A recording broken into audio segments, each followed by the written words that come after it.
O professor Camilo Guidoni, ele é farmacêutico e ele está na coordenação do CIATOX, do HU, né? E aí nós convidamos ele para fazer uma fala do outro lado da moeda, né? Que é quando nós temos as intoxicações por medicamentos. Essas intoxicações, eu imagino ele vai falar isso para vocês, elas são agudas, mas acho que a fala do Dr. Gilberto reforça muito aquela intoxicação que voa abaixo do radar, não intoxicação, né, mas aquele efeito colateral que voa abaixo do radar e que a gente tem que ficar cada vez mais atento. E eu acho que essa discussão é extremamente importante e pertinente para isso. Seja com o idoso na atenção primária, seja no próprio âmbito hospitalar. Porque basta a gente começar a procurar, sistematizar essa procura que essas informações começam a aparecer para nós de reação adversa, de uso de medicamentos para tratamento de efeitos colaterais graves. Então, acho que vai ser uma fala bastante interessante.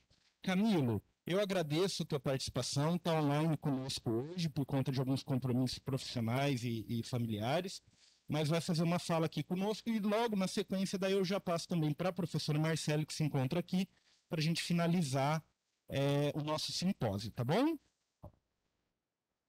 Então, boa tarde a todos. Inicialmente, eu gostaria de agradecer o Felipe, em nome da Divisão de Vigilância em Saúde, pelo convite, para poder participar desse Dia Mundial de Segurança do Paciente, Medicação Sem Danos, né? Um evento que traz à tona, então, essa discussão de uma tecnologia farmacêutica usada com o objetivo de prevenção, cura e tratamento, mas que dependendo da forma como ela é utilizada, ela pode trazer então danos para o nosso paciente. O Felipe, quando me contactou, solicitou então que eu pudesse trazer um olhar sobre quais são os cuidados que a análise dessas intoxicações por medicamentos apontam. E eu acho que a minha fala ela vai se somar já à fala do Dr. Gilberto, porque ele traz então um olhar sobre a desprescrição no idoso.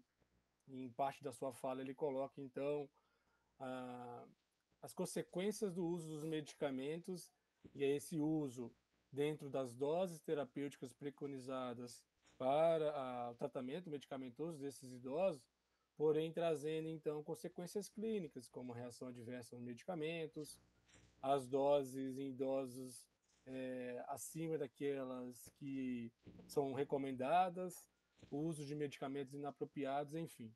Ele traz essa observação na fala dele, e aqui eu trago então essa complementação com a minha fala, no sentido de que a gente vai trabalhar os eventos toxicológicos do uso dos medicamentos. E aí, quando a gente fala de eventos toxicológicos, a gente aborda então o uso do medicamento com doses potencialmente tóxicas ou comprovadamente tóxicas para o organismo do paciente. Né? Eu preparei então essa minha fala, falar um pouquinho sobre o Ciatox, né, em um slide explicar para vocês, para quem ainda não conhece, depois trazer um panorama estatístico do nosso centro aí nos últimos 5 anos e meio, para vocês terem uma ideia de como é frequente esses eventos toxicológicos associados aos medicamentos, e depois trago para vocês algumas reflexões que eu achei interessante, né? Trazer algo bem prático, porque a gente tem vários regionais, vários municípios aqui presentes, para que eles possam pensar em estratégias de prevenção desses eventos toxicológicos.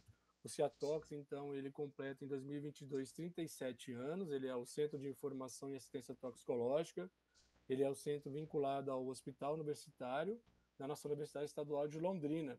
Ele compõe, então, a rede brasileira, a Associação Brasileira dos Centros de Informações e Assistência Toxicológicas e Toxicologistas Clínicas do Brasil, a Abracit, e está presente aí esses centros em mais ou menos 36 centros distribuídos em todo o território nacional.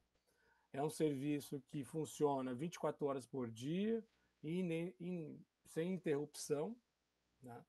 E atende a população de forma geral, profissionais de saúde e as instituições de saúde do nosso Paraná. A gente tem uma predominância de atendimento de municípios da macro-regional norte do Paraná, mas recentemente, nos últimos 6, 7 anos, deu uma boa expandida nos municípios que nós atendemos, então temos atendendo em vários municípios do Paraná. Tá? Dos 399 municípios que compõem o nosso estado, já 390 municípios já entraram em contato conosco. O nosso atendimento, então, ele pode ser presencial, via pronto-socorro médico, pronto-socorro pediátrico do hospital universitário, mas também ele pode ser via telefones. No final dessa minha apresentação, eu coloco o telefone aí para vocês divulgarem aos interessados.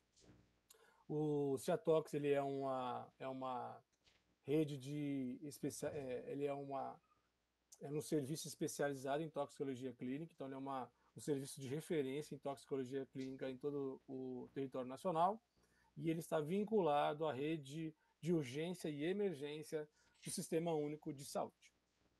Bem, depois de explicar um pouquinho sobre o Ciatox, vamos lá então à parte estatística que eu trago para vocês para a gente introduzir esse tema sobre tendo o olhar sobre esses eventos toxicológicos. Né?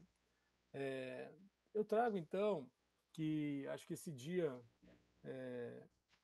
Mundial de Medicação Sem Danos, eu acho que tem muito a ver com a questão do uso racional de medicamentos, como já foi falado pelas colegas anteriores. Então, o uso racional ele vai permitir então que a gente use o medicamento apropriado, a dose, posologia correta, no período e tempo adequado para o meu paciente, e contudo, o menor custo tanto para o paciente como para a nossa comunidade.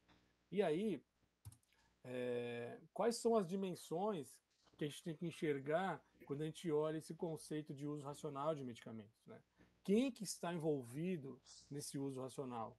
É importante a gente compreender essa inserção dos entes dentro desse uso racional para a gente compreender quais são os papéis de cada um deles e como que a gente pode contribuir no desenvolvimento de políticas para o uso seguro dos medicamentos. Então, o paciente, seu cuidador e seu familiar estão envolvidos aí no processo de uso racional dos medicamentos. Nós, profissionais da área da saúde, instituições de saúde, estamos inseridos, assim como as esferas governamentais, Ministério da Saúde, Secretarias Estaduais de Saúde, Secretarias Municipais de Saúde também estão envolvidas e fazem parte desse definição de uso racional de medicamentos. Por volta, então, metade do século XX, ali por volta de 1940 e 1950, há uma explosão farmacológica com o advento da Revolução Industrial e surgimento das indústrias farmacêuticas. Então, aqueles medicamentos que eram produzidos manualmente em boticários, né, passam a ser produzidos em massas, então, pela indústria farmacêutica, e aí, associado a essa produção em massa, há também um avanço e um interesse na pesquisa de novos ativos farmacêuticos para a produção de novos medicamentos. Então, os medicamentos, eles são produtos farmacêuticos tecnicamente obtidos ou elaborados com a finalidade profilática, curativa, paliativa ou para fins diagnósticos, segundo a Lei 5991. Por que eu quis trazer esse conceito para vocês? Né? Eu quis trazer esse conceito para mostrar para vocês que esse produto com fins profiláticos, curativo, paliativo ou diagnóstico, se utilizado inadequadamente, passa a ser um produto causador ou um possível causador de danos para a saúde do meu paciente. Então, o Paracelso já colocava, né, que todo medicamento é um veneno, que vai diferenciar o veneno de um medicamento é a dose, né? Então, o Dr. Gilberto já colocou, né, os efeitos adversos que podem advir do uso de medicamentos em idosos, e aqui eu coloco os eventos toxicológicos que podem advir do uso dos medicamentos. Então, a gente fica aí num paradigma, uma tecnologia farmacêutica, um produto farmacêutico que tem a finalidade, resumidamente, de tratamento do meu paciente, pode, se utilizado inadequadamente, causar um dano, uma doença ou um evento toxicológico nesse meu paciente. E diante disso, então, eu trago para vocês algumas estatísticas para vocês compreenderem o quão sério, o quão frequente é a presença desses agentes trazendo ou estando associada a possíveis danos ao nosso paciente. Eu trouxe uma estatística, então, de 5 anos e meio para vocês, mais ou menos, né, de janeiro de 2017 a setembro de 2022. Durante esse período, o Ciatox Londrina ele atendeu aproximadamente 30 mil pacientes. Dentro de todos os agentes envolvidos nos nossos atendimentos, vocês podem observar que o medicamento ele é o principal agente envolvido aí com praticamente 1/3 dos nossos casos. Então, 33% dos nossos atendimentos tem como agente causador do evento toxicológico o medicamento, né? E aí, por curiosidade, caso queiram saber, né? Em segundo lugar, a gente tem a presença de animais peçonhentos e venenosos, também aí aproximadamente 30% dos nossos atendimentos. Então, vocês já devem começar a imaginar como que esses medicamentos podem causar danos na saúde do nosso paciente. E aí eu fiz, então, um comparativo para vocês entenderem que situações, que circunstâncias que chegam até o Ciatox de Londrina associadas aos medicamentos. Então, a gente tem aqui inúmeras circunstâncias, e aí eu deixei destacado para vocês, então, 5 circunstâncias mais frequentes. Então, em primeiro lugar, abaixo aqui da tela, a gente tem a tentativa de suicídio durante esses 5 anos, 5 anos e meio que eu trouxe estatísticas, dos 10 mil casos mais ou menos, 6.836 foram tentativas de suicídio. E aquilo que eu resgato da definição do termo produto farmacêutico, medicamento, né? Então, um agente terapêutico sendo utilizado para levar algum agravo em saúde ao meu paciente. Em segundo lugar, a gente tem circunstâncias acidentais. Em terceiro lugar, a automedicação, por iniciativa própria do paciente ou do cuidador. Em quarto lugar, então, o erro de medicação dose. E aí, em quinto lugar, erro de medicação troca de embalagem. Daí até esses 2 itens, na finalização dessa fala do Felipe, no primeiro momento aqui, antes desse intervalo, ele deixou bem claro, né, que os erros de medicação não acontecem só a nível hospitalar, e sim pode também estar acontecendo em nível ambulatorial e em nível doméstico do meu paciente. E eu vou trazer alguns exemplos para vocês. E aí, ainda detalhando um pouquinho mais, né, para vocês entenderem quais são os principais fármacos que estão envolvidos nesses eventos toxicológicos. Desse mesmo período, eu também fiz uma extração dos dados e trago para vocês aí os 10 principais fármacos que nós atendemos nesse período. Então, observem que foram 652 diferentes fármacos atendidos nesses 5 anos e meio, mais ou menos, né? E dentre esses, os 10 principais fármacos, nós temos aí, em primeiro lugar, o clonazepam, com 1.691 ocorrências nesse período que estou mostrando para vocês. Em segundo lugar, o paracetamol, depois a amitriptilina, dipirona, fluoxetina, a sertralina, o diazepam, carbamazepina, buprofeno, carbonato de lítio.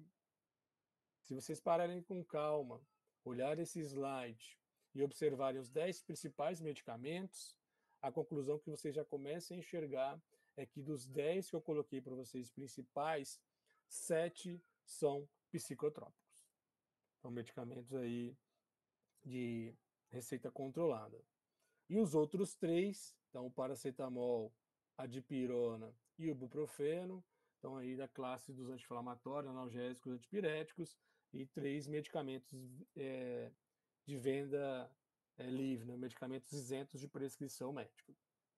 Aqui já dá para a gente refletir e pensar como que a medicalização da nossa sociedade pode trazer risco para a saúde dos nossos indivíduos.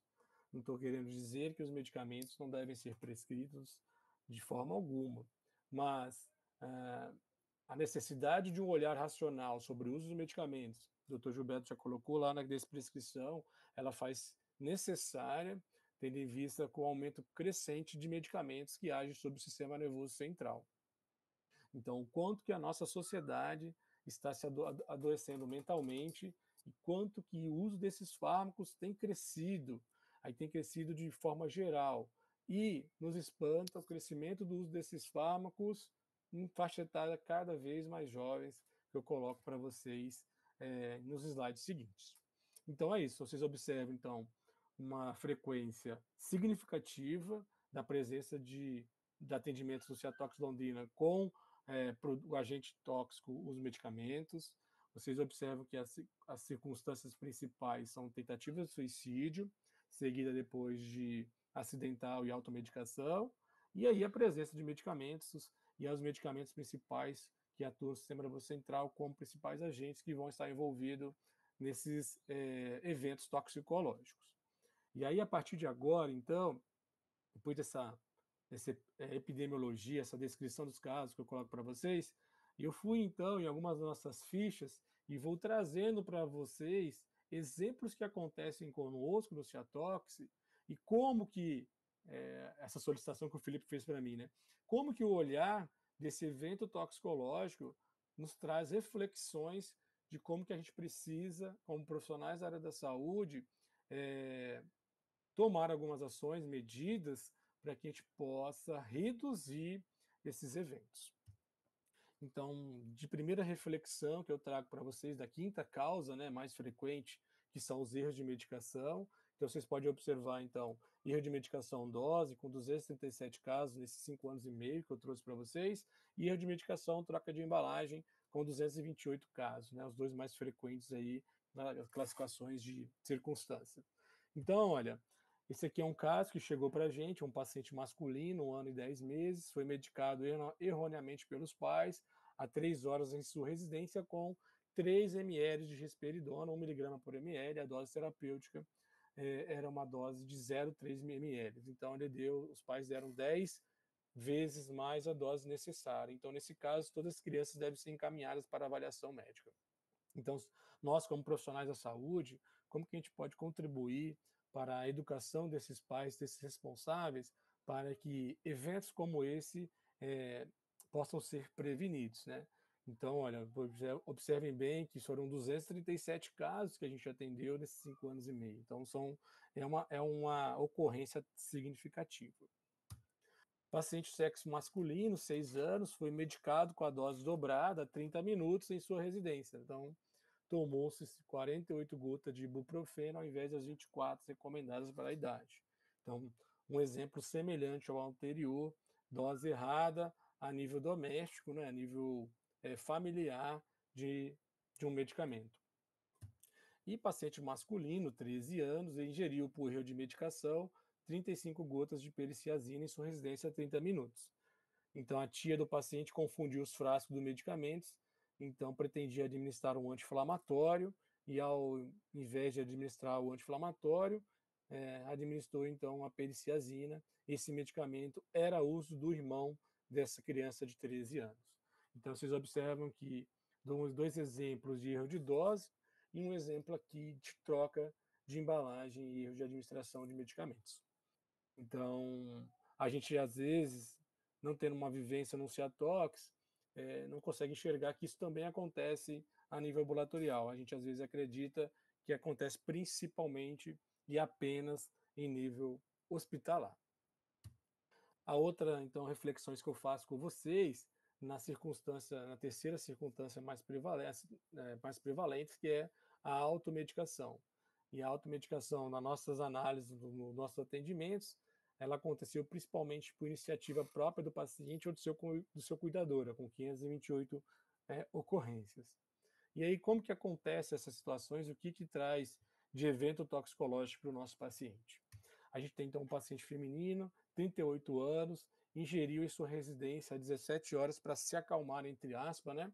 Meio frasco de clonazepam, o Rivotril, e aí, felizmente, ela não atingiu a dose tóxica. Então, a gente tem que parar para pensar se realmente ela tomou esse medicamento para se acalmar, tomando meio frasco de Rivotril, será que é isso mesmo? Será que era dose?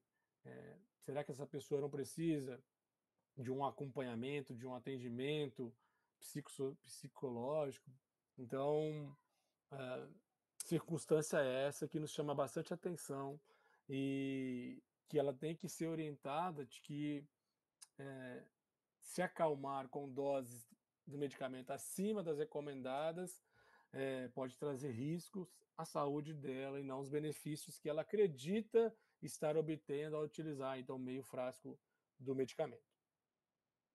A paciente feminina, 31 anos, gestante de 10 semanas, ingeriu aí 8 comprimidos de paracetamol 500mg para manejo da dor provocada por uma queda de moto no trabalho há 23 horas em sua casa. Então, você observa que isso é uma situação bem complexa, né? a paciente usa agudamente a dose máxima diária do paracetamol. Então, em uma única administração, ela toma as 4 gramas do paracetamol, que é a dose máxima que você é recomendada hoje para a administração de um paciente. Então, ela já está tomando uma dose inadequada, uma dose errada, risco de um evento toxicológico. Né? E para agravar a situação, é uma paciente gestante, início de gestação, 10 semanas, e a gente tem então a possibilidade de ocorrência também de um evento toxicológico no feto dessa paciente. Então, como é importante a gente orientar esses pacientes quanto ao risco do uso inadequado e não seguro do medicamento. Paciente feminina, aos 5 anos, ingeriu quantidade indeterminada de alívio ibuprofeno a 30 minutos porque está com dor de garganta em sua residência. A própria criança pegou o frasco e ingeriu esse produto. Então, a importância da gente atuar junto aos pais responsáveis, né, da orientação de que as crianças devem ter administração de medicamentos supervisionadas com a finalidade de se tornar o produto correto na dose correta, né? E associado a isso, orientações dos pais responsáveis para que eles possam manter longe do alcance dessas crianças esses produtos medicamentosos, o que nesse caso aqui, nesse exemplo, não aconteceu. A segunda circunstância, então, de reflexão que eu trago para vocês é a circunstância mais frequente, que é a acidental. Paciente masculino de 9 anos ingeriu motivado por sabor agradável há 5 dias em sua residência um frasco quase completo de um polivitamínico Lavitan. A gente sabe, então, de alguns gostos agradáveis de medicamentos e como que esse artifício que é utilizado na produção de alguns medicamentos pode trazer esses riscos, né? Então, a criança ela sente-se agradável esse produto, não conhece ou desconhece o risco que é utilizar esses produtos medicamentosos e vai utilizar como se fosse uma bala, um doce, né? Felizmente era um polivitamínico, polivitamínicos então eles têm uma baixa toxicidade, mas a gente tem que lembrar que, por exemplo, a vitamina A, quando administrada em excesso, né, acima de 10 mil unidades, né, tomada diária, ela pode trazer risco para a saúde do meu paciente. Então, mesmo uma substância que ela é reconhecida ser de baixa toxicidade, alguns componentes dela pode trazer risco. Então, como que o alcance dessa criança, esse medicamento pode trazer risco, como que a produção desse medicamento pode favorecer que essas situações, essa circunstância pode ocorrer no nosso dia a dia. Paciente do sexo masculino, 3 anos, ingeriu acidentalmente, às 5 horas e meia, em sua residência, 2 comprimidos de carbamazepina. Então, qualquer ingestão feita por crianças abaixo de 6 anos é considerada uma dose tóxica. Então, essa criança teve acesso a esse produto de uso de algum familiar e aí acabou utilizando, e aí, diferentemente da circunstância anterior, né, do evento anterior, da criança de 9 anos, a gente está trabalhando agora com a carbamazepina, um medicamento já com certo nível de toxicidade, e aí pode ter riscos aí à saúde dessa criança de 3 anos. Paciente feminino de 63 anos, 66 quilos, ingeriu quantidade indeterminada de levopromazina acidentalmente em sua residência há 4 horas. Então, o que aconteceu com essa idosa? Ela não estava conseguindo retirar o medicamento do frasco para tomar, apertou o frasco e acabou derrubando muito mais do que a dose usual dela, porém ela não sabia saber quanto que ela ingeriu. Então, a dificuldade desse idoso em abrir o frasco, manusear esse frasco, pode ser um risco para que ele se exponha a um evento toxicológico. Então, a gente, como profissionais da área da saúde, temos que estar ciente, então, de que as embalagens, é, esses dispositivos que vão conter os medicamentos, podem ser, sim, um dificultador no uso de medicamento por certo grupo populacionais.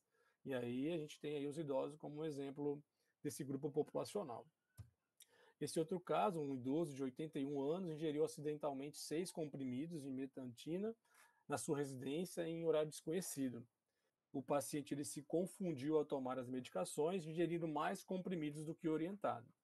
Então aí o Dr. Gilberto já colocou muito bem lá o 7I do idoso, né, que ele colocou lá no início da sua fala.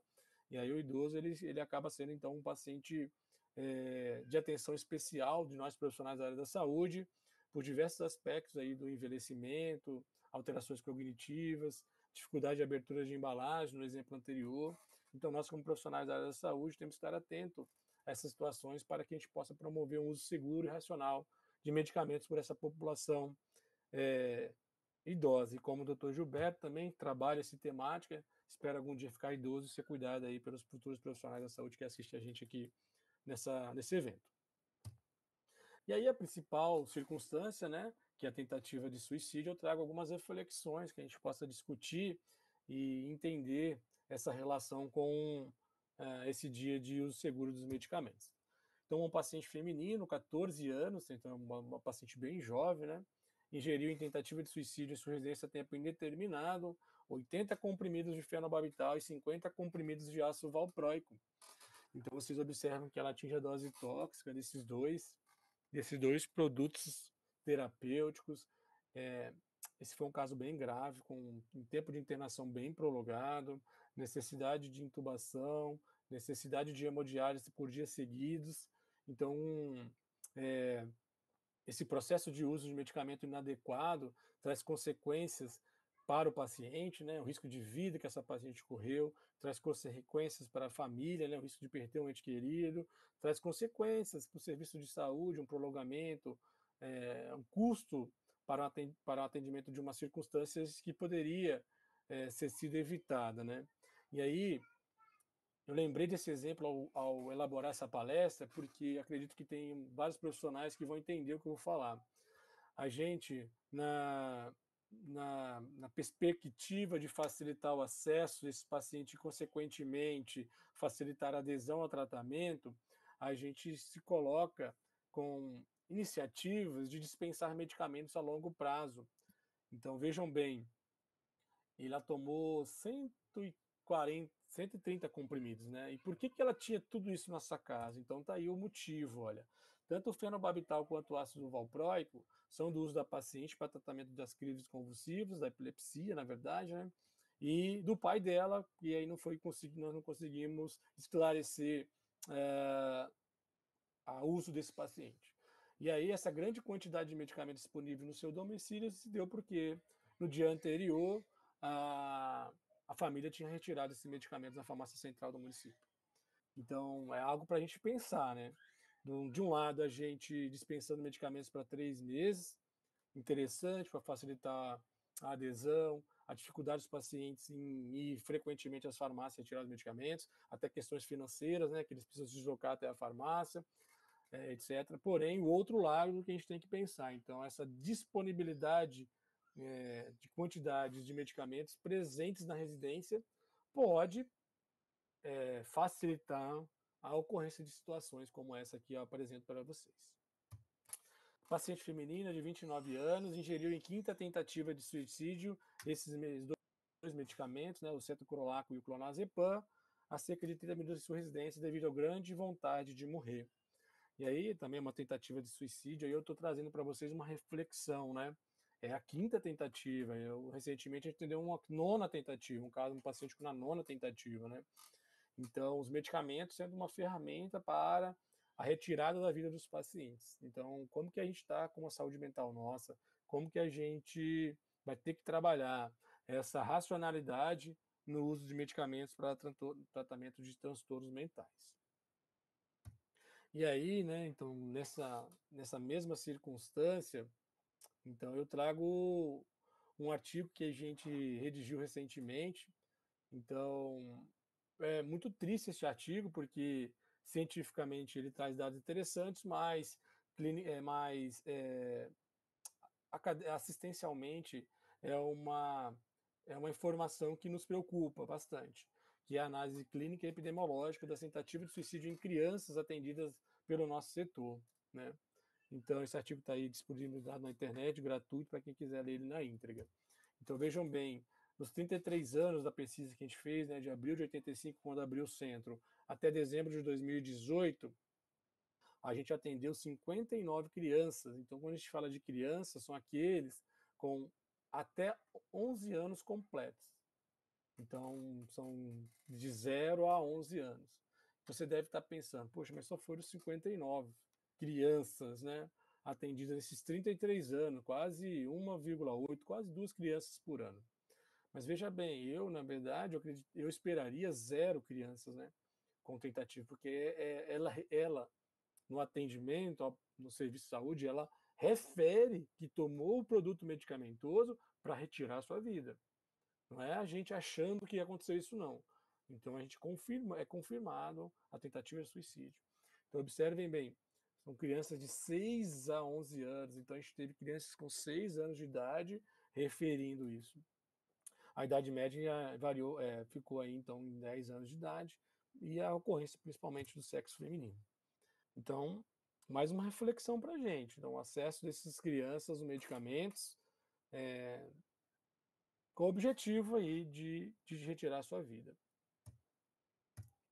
Aqui eu trouxe também uma estatística desses últimos 5 anos e meio que eu fiz a tentativa de suicídio, mas aí eu filtrei a faixa etária e fui na faixa de adolescentes, são aqueles que têm 12 a 18 anos completos, para mostrar para vocês que a gente tem uma tendência aí de elevação do número de casos de tentativa de suicídio em pacientes com essa idade de 12 a 18 anos, né? Então, pacientes adolescentes.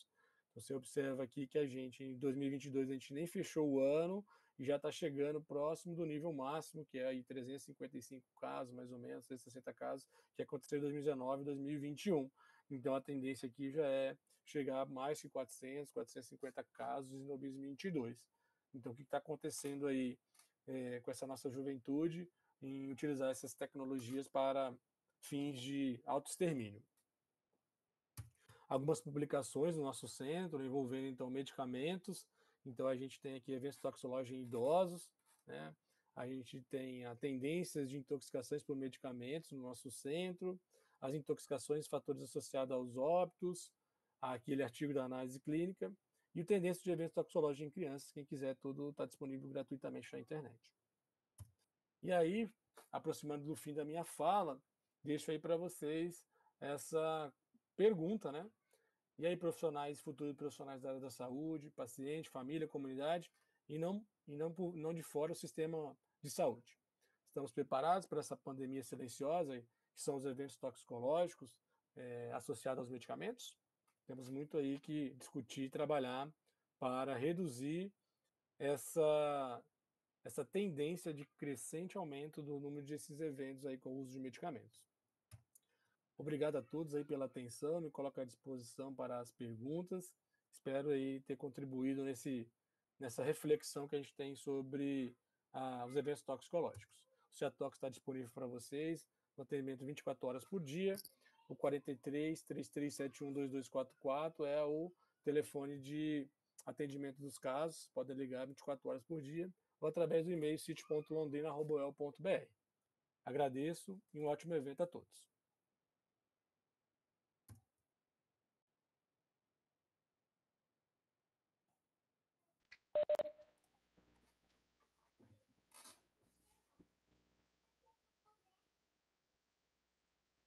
Oi, Camilo, muito obrigado, acho que pela sua fala, tá? Eu acho que ela traz para nós diversos elementos que permitem a gente começar a pensar realmente na segurança do paciente fora do ambiente hospitalar, né? E o quão instigante é, inclusive, essa questão da saúde mental, da oferta desses produtos, da conscientização, da nossa rede de atenção psicossocial. Acho que bem interessante, acho que vamos deixar aí os gestores com uma série de gestores e trabalhadores de saúde com uma série de reflexões de como que a gente pode intervir sobre isso de alguma maneira. E aí, gente, a Organização Mundial de Saúde, ela fala que nós temos o Dia Mundial de Segurança do Paciente, mas ela fala que é um desafio global de segurança do paciente, que é de medicação de uso seguro, medicação sem danos. E por que eu acho que é interessante trazer essa reflexão conciliando com a fala do Camilo? Porque desafio gente empreende força e energia no sentido contrário do que acontece. né? A gente tem que vencer a inércia do que está posto. Então, por isso que eu acho que esse termo do desafio da Organização Mundial de Saúde ele é tão interessante. Eu acho que a fala do Camilo traz dados muito preocupantes.